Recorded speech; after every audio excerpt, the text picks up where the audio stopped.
ದೇವರಿಗೆ ಸ್ತೋತ್ರ. ಪೌಲನು ಥೆಸಲೋನಿಕದವರಿಗೆ ಬರೆದ ಮೊದಲನೇ ಪತ್ರಿಕೆ 5ನೇ ಅಧ್ಯಾಯ 1ರಿಂದ ವಚನಗಳು. ಸಹೋದರರೇ, ಈ ಸಂಗತಿಗಳು ನಡೆಯಬೇಕಾದ ಕಾಲಗಳನ್ನು ಗಳಿಗೆಗಳನ್ನು ಕುರಿತು ನಿಮಗೆ ಬರೆಯುವುದು ಅವಶ್ಯವಿಲ್ಲ. ರಾತ್ರಿ ಕಾಲದಲ್ಲಿ ಕಳ್ಳನು ಹೇಗೆ ಬರುತ್ತಾನೋ ಹಾಗೆಯೇ ಕರ್ತನ ದಿನವು ಬರುವುದೆಂದು ನೀವೇ ಚೆನ್ನಾಗಿ ತಿಳಿದಿದ್ದೀರಲ್ಲ. ಸಮಾಧಾನವಾಗಿಯೂ ನಿರ್ಭಯವಾಗಿಯೂ ಇರುತ್ತೇವೆಂದು ಜನರು ಹೇಳುತ್ತಿರುವಾಗಲೇ ಅವರ ಮೇಲೆ ನಾಶನವು ಗರ್ಭಿಣಿಗೆ ಪ್ರಸವ ವೇದನೆ ಬರುವ ಪ್ರಕಾರ ಬರುವುದು. ಅವರು ಹೇಗೂ ತಪ್ಪಿಸಿಕೊಳ್ಳಲಾರರು. ಆದರೆ ಸಹೋದರರೇ, ಆ ದಿನವು ಕಳ್ಳನಂತೆ ನಿಮ್ಮ ಮೇಲೆ ಬರತಕ್ಕದ್ದಲ್ಲ. ನೀವು ಕತ್ತಲೆಯಲ್ಲಿ ಇರುವವರಲ್ಲ, ನೀವೆಲ್ಲರೂ ಬೆಳಕಿನವರು, ಹಗಲಿನವರು ಆಗಿದ್ದೀರಷ್ಟೇ. ನಾವು ರಾತ್ರಿಯವರೂ ಅಲ್ಲ, ಕತ್ತಲೆಯವರೂ ಅಲ್ಲ. ಆದ ಕಾರಣ ನಾವು ಇತರರಂತೆ ನಿದ್ದೆ ಮಾಡದೆ ಎಚ್ಚರವಾಗಿರೋಣ, ಸ್ವಸ್ಥಚಿತ್ತರಾಗಿರೋಣ. ನಿದ್ದೆ ಮಾಡುವವರು ರಾತ್ರಿಯಲ್ಲಿ ನಿದ್ದೆ ಮಾಡುತ್ತಾರೆ, ಅಮಲೇರುವವರು ರಾತ್ರಿಯಲ್ಲಿ ಅಮಲೆ ಇರುತ್ತಾರಷ್ಟೇ.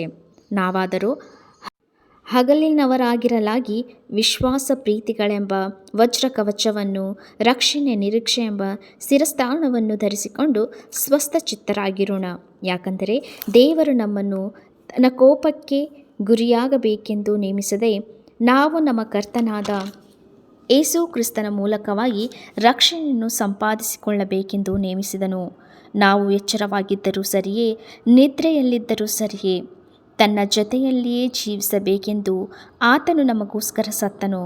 ಆದ್ದರಿಂದ ನೀವು ಈಗ ಮಾಡುತ್ತಿರುವ ಪ್ರಕಾರವೇ ಒಬ್ಬರನ್ನೊಬ್ಬರು ಸಂತೈಸಿಕೊಳ್ಳುತ್ತಾ ಒಬ್ಬರ ಭಕ್ತಿಯನ್ನೊಬ್ಬರು ವೃದ್ಧಿಪಡಿಸುತ್ತಾ ಇರ್ರಿ. ಕ್ರೈಸ್ತರು ಅನುಸರಿಸತಕ್ಕ ಕೆಲವು ಸೂತ್ರಗಳು. ಸಹೋದರರೇ, ಯಾರು ನಿಮ್ಮಲ್ಲಿ ಪ್ರಯಾಸಪಟ್ಟು ಕರ್ತನ ಕಾರ್ಯಗಳಲ್ಲಿ ನಿಮ್ಮ ಮೇಲೆ ಮುಖ್ಯಸ್ಥರಾಗಿದ್ದು ನಿಮಗೆ ಬುದ್ಧಿ ಹೇಳುತ್ತಾರೋ ಅವರನ್ನು ಲಕ್ಷಿಸಿ ಅವರ ಕೆಲಸದ ನಿಮಿತ್ತ ಅವರನ್ನು ಪ್ರೀತಿಯಿಂದ ಬಹಳವಾಗಿ ಸನ್ಮಾನ ಮಾಡಬೇಕೆಂದು ನಿಮ್ಮನ್ನು ಬೇಡಿಕೊಳ್ಳುತ್ತೇನೆ. ನಿಮ್ಮೊಳಗೆ ಸಮಾಧಾನವಾಗಿರಿ.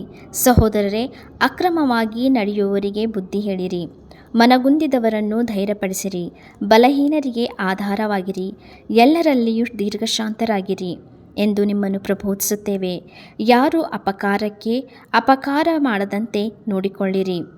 ಯಾವಾಗಲೂ ನೀವು ಒಬ್ಬರಿಗೊಬ್ಬರು ಹಿತವನ್ನು ಮಾಡಿಕೊಂಡಿರುವುದಲ್ಲದೆ ಎಲ್ಲರಿಗೂ ಹಿತವನ್ನು ಮಾಡುವವರಾಗಿರಿ. ಯಾವಾಗಲೂ ಸಂತೋಷಿಸಿರಿ, ಎಡೆಬಿಡದೆ ಪ್ರಾರ್ಥನೆ ಮಾಡಿರಿ, ಎಲ್ಲದರಲ್ಲಿಯೂ ಕೃತಜ್ಞತಾ ಸ್ತುತಿ ಮಾಡಿರಿ. ಇದೇ ನಿಮ್ಮ ವಿಷಯವಾಗಿ ಕ್ರಿಸ್ತ ಯೇಸುವಿನಲ್ಲಿ ತೋರಿ ಬಂದ ದೇವರ ಚಿತ್ತ. ಪವಿತ್ರಾತ್ಮನನ್ನು ನಂದಿಸಬೇಡಿರಿ, ಪ್ರವಾದನೆಗಳನ್ನು ಹೀನೈಸಬೇಡಿರಿ, ಆದರೆ ಎಲ್ಲವನ್ನು ಪರಿಶೋಧಿಸಿ ಒಳ್ಳೆಯದನ್ನೇ ಭದ್ರವಾಗಿ ಹಿಡಿದುಕೊಳ್ಳಿರಿ. ಸಕಲ ವಿಧವಾದ ಕೆಟ್ಟತನಕ್ಕೆ ದೂರವಾಗಿರಿ. ಸಮಾಪ್ತಿ ವಾಕ್ಯಗಳು. ಶಾಂತಿದಾಯಕನಾದ ದೇವರು ತಾನೇ ನಿಮ್ಮನ್ನು ಪರಿಪೂರ್ಣವಾಗಿ ಪವಿತ್ರ ಮಾಡಲಿ. ನಮ್ಮ ಕರ್ತನಾದ ಯೇಸು ಕ್ರಿಸ್ತನು ಪ್ರತ್ಯಕ್ಷನಾದಾಗ ನಿಮ್ಮ ಆತ್ಮ ಪ್ರಾಣ ಶರೀರಗಳು ದೋಷವಿಲ್ಲದೆ ಸಂಪೂರ್ಣವಾಗಿ ಕಾಣಿಸುವಂತೆ ಕಾಪಾಡಲ್ಪಡಲಿ. ನಿಮ್ಮನ್ನು ಕರೆಯುವವನು ನಂಬಿಗಸ್ತನು, ಆತನು ತನ್ನ ಕಾರ್ಯವನ್ನು ಸಾಧಿಸುವನು. ಸಹೋದರರೇ, ನಮಗೋಸ್ಕರ ಪ್ರಾರ್ಥನೆ ಮಾಡಿರಿ. ಪವಿತ್ರವಾದ ಮುದ್ದಿಟ್ಟು ಸಹೋದರರೆಲ್ಲರನ್ನು ವಂದಿಸಿರಿ. ಈ ಪತ್ರಿಕೆಯನ್ನು ಸಹೋದರರೆಲ್ಲರಿಗೂ ಓದಿ ಹೇಳಬೇಕೆಂದು ನಿಮಗೆ ಕರ್ತನ ಆಣೆ ಇಡುತ್ತೇನೆ. ನಮ್ಮ ಕರ್ತನಾದ ಯೇಸು ಕ್ರಿಸ್ತನ ಕೃಪೆಯು ನಿಮ್ಮೊಂದಿಗಿರಲಿ.